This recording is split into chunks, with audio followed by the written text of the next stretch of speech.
अस्सलामु अलैकुम वरहमतुल्लाहि वबरकातुहू। हम में से बहुत से लोग ऐसे होंगे जो 2001 में पैदा हुए और 2070 में उनके आगे लिख दिया जाएगा कि ये मर गए हैं, इनका इंतकाल हो गया है। बहुत से ऐसे होंगे जो 90 में पैदा हुए होंगे, फिर उनके बाद लिख दिया जाएगा कि 2050 में उनका इंतकाल हो गया है। मेरे दोस्तों, मेरे बुज़ुर्गों, इसी तरह एक बात बहुत समझने की है और याद रखने की है, और वो समझने और याद रखने की बात आसान अल्फाज में ये है कि हम में बहुत से लोग ऐसे भी होते हैं जो एक काम करते हैं और उसमें थोड़ी सी उनको कामयाबी हासिल हो जाती है और उसके बाद फिर वो काम करना छोड़ देते हैं और वो अपनी उसी कामयाबी पर स्टक हो जाते हैं, रुक जाते हैं। मिसाल के तौर पर बहुत से लोग टीचर बनना चाहते हैं, वो टीचर बन जाते हैं और टीचर बनने के बाद फिर वो अपने सारे काम छोड़ देते हैं, वो अपनी सैलरी गिनने में लग जाते हैं और फिर वो ज़्यादा से ज़्यादा टीचर से प्रिंसिपल और प्रिंसिपल से थोड़ा सा और आगे चलकर आप ये कहिए कोई किसी और ओहदे पर पहुंच जाते हैं। इसी तरह कुछ लोग ऐसे भी होते हैं जो किसी यूनिवर्सिटी में होते हैं, लेक्चरर होते हैं, रीडर होते हैं, और उसके बाद आखिरी चीज़ ये होती है वो डीन बन जाते हैं और इसी पर उनकी ज़िंदगी ख़त्म हो जाती है। हालांकि अल्लाह ताला ने उनको सलाहियत इससे बहुत ज़्यादा दी होती है। इसमें बहुत से लोग ऐसे भी होते हैं दोस्तों जिनका कोई कारोबार सेट हो जाता है, तो वो कारोबार सेट होने के बाद फिर पढ़ना छोड़ देते हैं। इसमें टीचर भी शामिल हैं कि उनकी नौकरी लग गई, उन्होंने पढ़ना छोड़ दिया, उनकी नौकरी लग गई, उन्होंने किताबों से ताल्लुक़ को ख़त्म कर दिया और बस वो हर वक्त अपने डीए और एचआरए इन्हीं को गिनने में लगे रहते हैं। बहुत से लोग ऐसे होते हैं जो 1 लाख रुपए महीना कमा रहे होते हैं, लेकिन उसके बावजूद भी नाकाम होते हैं। क्यों? ऐसा क्यों होता है? इसलिए कि जो आदमी 1 लाख रुपए महीना आज कमा रहा है, अल्लाह ने उसको सलाहियत दी थी कि वो 2 लाख रुपए महीना कमा सके।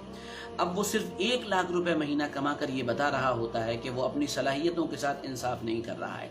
एक आदमी जो टीचर है, उसके अंदर अल्लाह ने सलाहियत रखी है कि वो ज़्यादा पढ़कर, ज़्यादा मुताला करके और ज़्यादा कामयाबी हासिल करे। कोई 1 किताब लिख दे, कोई 2 किताब लिख दे, लेकिन वो सिर्फ एक ही किताब ज़िंदगी भर में लिखता है।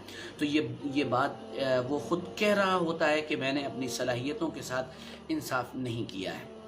तो दोस्तों, सबसे बड़ी बुनियादी बात यह है कि हम अपने अंदर अपनी सलाहियतों को समझकर उनके साथ इंसाफ करने वाले बन जाएं। एक और मिसाल दूंगा यहाँ पर मैं, और वो मिसाल ये है कि बहुत से लोग ऐसे होते हैं जो अपनी ज़िंदगी में डॉक्टर बन सकते हैं, लेकिन वो पूरी मुकम्मल ज़िंदगी अपनी कंपाउंडर बनकर गुजार देते हैं।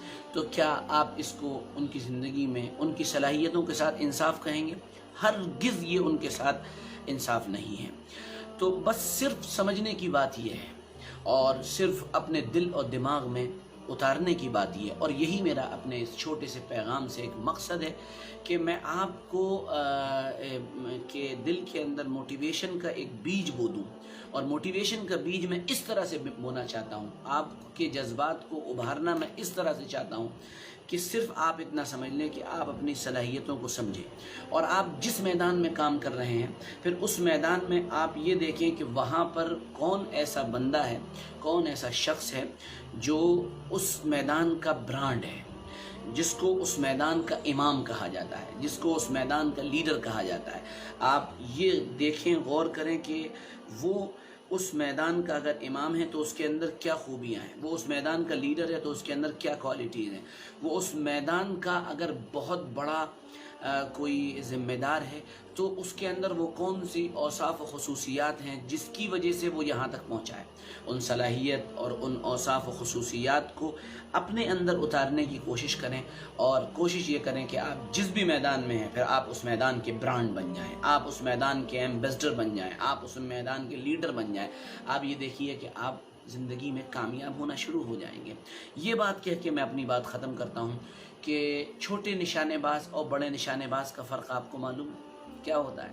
फ़र्क सिर्फ इतना होता है कि बड़ा निशानेबाज वो होता है जो निशाना साधता है और निशाना साधने के बाद फिर तीर चला देता है, अपने राइफ़ल से या अपने पिस्टल से अपने टारगेट को सेट करता है और शूट कर देता है। और छोटा निशानेबाज हमेशा वो होता है जो अपने ٹارگیٹ کو تو سیٹ کرتا ہے لیکن گولی نہیں چلاتا یا تیر نہیں چلاتا، شوٹ نہیں کرتا، بلکہ ساری زندگی نشانہ سادھنے میں ہی گزار دیتا ہے۔ آپ ایسے نہ بنیں۔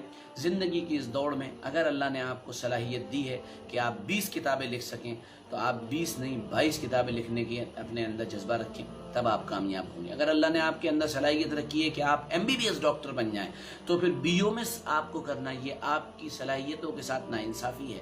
اگر اللہ نے آپ کو صلاحیت دی ہے کہ آپ پروفیسر بن سکتے ہیں لیکن آپ پروفیسر نہیں بن رہے ہیں بلکہ آپ ایک بہت چھوٹے سے ٹیچر بن کر زندگی گزار رہے ہیں، تو یاد رکھیے یہ آپ کی صلاحیتوں کے ساتھ ناانصافی ہے۔ اسی طرح آپ اپنی اس نوکری میں، اپنے اس نوکری پیشہ زندگی میں، آکوپیشن میں اگر صرف نوکری پر ڈیپینڈ ہیں، اس کے علاوہ کوئی کام نہیں کر رہے ہیں، آپ دین کی کوئی خدمت نہیں کر رہے ہیں، شریعت کی کوئی خدمت نہیں کر رہے ہیں، اللہ اس کے رسول صلی اللہ علیہ وآلہ وسلم کی مبارک تعلیمات کو پھیلانے کی کوشش نہیں کر رہے ہیں، تو یاد رکھیے یہ آپ اپنے ساتھ انصاف نہیں کر رہے ہیں۔ آپ اپنے ساتھ انصاف کریں اور اللہ نے جو موقع دیا اس کو غنیمت سمجھیں اور کام کریں، یہی بہت بڑی کامیابی ہے۔ اللہ تعالی ہم سب کو عمل کی توفیق عطا فرمائے۔ آپ کو میرا یہ پیغام کیسا لگا مجھے ضرور بتائیے گا۔ نئے ساتھی جو جڑیں ان سے درخواست کرتا ہوں کہ وہ اپنے کمنٹ ضرور دیں، اپنے اچھی رائے ضرور پیش کریں۔